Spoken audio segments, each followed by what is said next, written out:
1972 வந்து எம்ஜிஆர் அவர்களை வெளியேற்றதை நம்ம பார்த்தோம். அந்த நேரத்தில் வந்து தன்னுடைய வாரிசாக திரைத்துறையிலே வரணும்னு முத்துவை கொண்டு வந்தார். அதற்கு பிறகு பார்த்தோம், அடுத்த கட்டத்தில் ஸ்டாலின் அவர்கள். 2வது கட்டத்தில் ஸ்டாலினும் எம்ஜிஆர் எதிர்க்க முடியல. அவர் உயிரோடு இருந்த காலம் வரைக்கும் சட்டமன்றத்தில் போய் சிம்மாசனத்தில் உட்கார முடியலன்றது தெரியும். ஆனால் என்னென்னா அடுத்த கட்டம் பார்த்திங்கன்னா ஸ்டாலின் அவர்களை கொண்டு வந்தார்.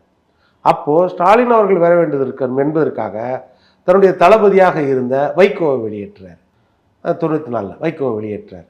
இது கடந்த காலங்களில் நடந்தது. அடுத்தது பார்த்திங்கன்னா இப்போ இந்த காலகட்டத்தில் உதயநிதியை கொண்டு வந்துட்டாங்க. அடுத்தது இன்ப நிதியும் ரெடி பண்ணாங்க. இது வந்து கட்சி அமைப்பு ரீதியாக, கட்டமைப்பு ரீதியாக அவங்க இது உள்கட்சி விவகாரம்.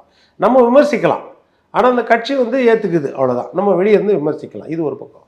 மக்களுக்கு ஆட்சி கட்டிலில் உட்காரும் பொழுது என்ன செய்தாங்க அப்படின்னா, இப்போ இந்தியாவிலே பார்த்திங்கன்னா 18 வருஷம் இந்தியாவை ஆளக்கூடிய ஒரு மாநில கட்சிக்கு வாய்ப்பு கிடைச்சிது திமுகவுக்கு மட்டும்தான்.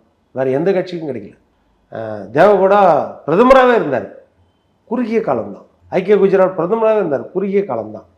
அதே மாதிரி எடுத்துக்கிட்டிங்கன்னா சந்திரபாபு நாயுடு ஆட்சியில் பங்கு இருந்தது, லல்லு பிரசாத் கட்சி ஆட்சியில் பங்கு இருந்தது, மம்தா பானர்ஜி ஆட்சியில் பங்கு, எல்லாம் குறுகிய காலம் தான். ஆனால் இந்த 18 வருஷம் ஆட்சியில் இருந்து தமிழ்நாட்டின் உரிமைகளை இவர் மீட்டெடுத்தார்னா அது மிகப்பெரிய கேள்விக்குறியாது.